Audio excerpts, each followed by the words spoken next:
Then David fled from Naioth and Ramah, and came and said before Jonathan, "What have I done? What is my guilt?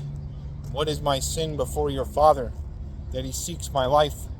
And he said to him, "Far from it, you shall not die. Behold, my father does nothing either great or small without disclosing it to me. And why should my father hide this from me? It is not so." But David vowed again, saying, "Your father knows well that I have found favor in your eyes." And he thinks, "Do not let Jonathan know this, lest he be grieved. But truly, as the Lord lives, and as your soul lives, there is but a step between me and death." Then Jonathan said to David, "Whatever you say, I will do for you."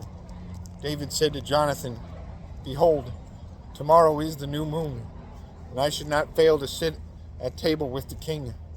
But let me go, that I may hide myself in the field till the third day at evening. If your father misses me at all, then say, 'David earnestly asked leave of me to run to Bethlehem, his city, for there is a yearly sacrifice there for all the clan.' If he says, 'Good,' it will be well with your servant. But if he is angry, then know that harm is determined by him. Therefore, deal kindly with your servant, for you have brought your servant into a covenant of the Lord with you.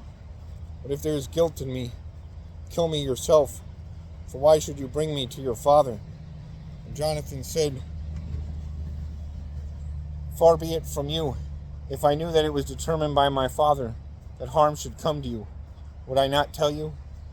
Then David said to Jonathan, "Who will tell me if your father answers you roughly?" And Jonathan said to David, "Come, let us go into the field." So they both went out into the field. And Jonathan said to David, "The Lord, the God of Israel, be witness. When I have sounded out my father about this time tomorrow, or the third day, behold, if he is well disposed toward David, shall I not then send and disclose it to you? But should it please my father to do you harm, the Lord do so to Jonathan and more also, if I do not disclose it to you and send you away, that you may go in safety. May the Lord be with you, as he has been with my father. If I am still alive, show me the steadfast love of the Lord, that I may not die. And do not cut off your steadfast love from my house forever." And the Lord cuts off every one of the enemies of David from the face of the earth. And Jonathan made a covenant with the house of David, saying, "May the Lord take vengeance on David's enemies." And Jonathan made David swear again by his love for him, for he loved his own soul. Then Jonathan said to him, "Tomorrow is the new moon, and you will be missed, because your seat will be empty. On the third day, go down quickly to the place where you hid yourself when the manna was in hand, and remain beside the stone heap, and I will shoot 3 arrows from the side of it, as though I shot at a mark. And behold, I will send the boy, saying, 'Go, fire the arrows.' If I say to the boy, 'Look, the arrows are on this side of you, take them,' then you are to come. For as the Lord lives, it is safe for you, and there is no danger. And if I say to the youth, 'Look, the arrows are beyond you,' then go, for the Lord has sent you away. And as for the matter of which you and I have spoken, behold, the Lord is between you and me forever." So David hid himself in the field. And when the new moon came, the king sat down to eat food. The king sat on his seat as at other times, on the seat by the wall. Jonathan sat opposite, and Abner sat by Saul's side. But David's place was empty. Yet Saul did not say anything that day, for he thought, "Something has happened to him, for he is not clean. Surely he is not clean." But on the second day, the day after the new moon, David's place was empty, and Saul said to Jonathan his son, Why has not the son of Jesse come to meal, either yesterday or today? Jonathan answered Saul, David earnestly asked leave of me to go to Bethlehem. He said, Let me go, for our clan holds a sacrifice in the city, and my brother has commanded me to be there. So now, if I have found favor in your eyes, let me get away and see my brothers. For this reason, he has not come to the king's table.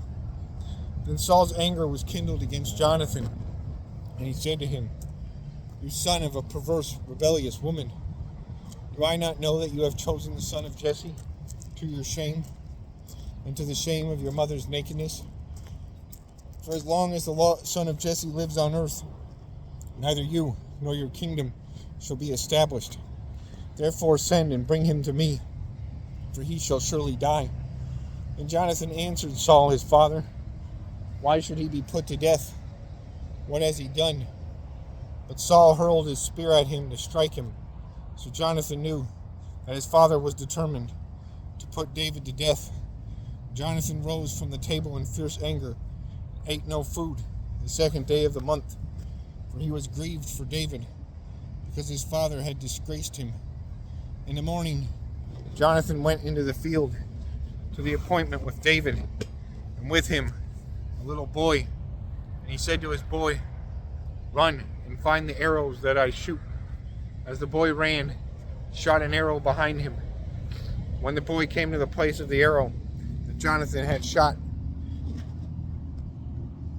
Jonathan called after the boy and said, Is not the arrow beyond you?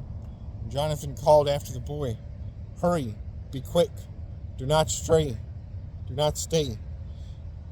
And Jonathan called after the boy, Hurry, be quick, do not stay. So Jonathan's boy gathered up the arrows, came to his master. But the boy knew nothing. Only Jonathan and David knew the matter. Jonathan gave his weapons to his boy and said to him, Go and carry them to the city. And as soon as the boy had gone, David rose from beside the stone heap and fell on his face to the ground and bowed 3 times. And they kissed one another and wept with one another, David weeping the most. Then Jonathan said to David, Go in peace, because we have sworn both of us in the name of the Lord, saying, The Lord shall be between me and you, between my offspring and your offspring forever. And he rose and departed, and Jonathan went into the city.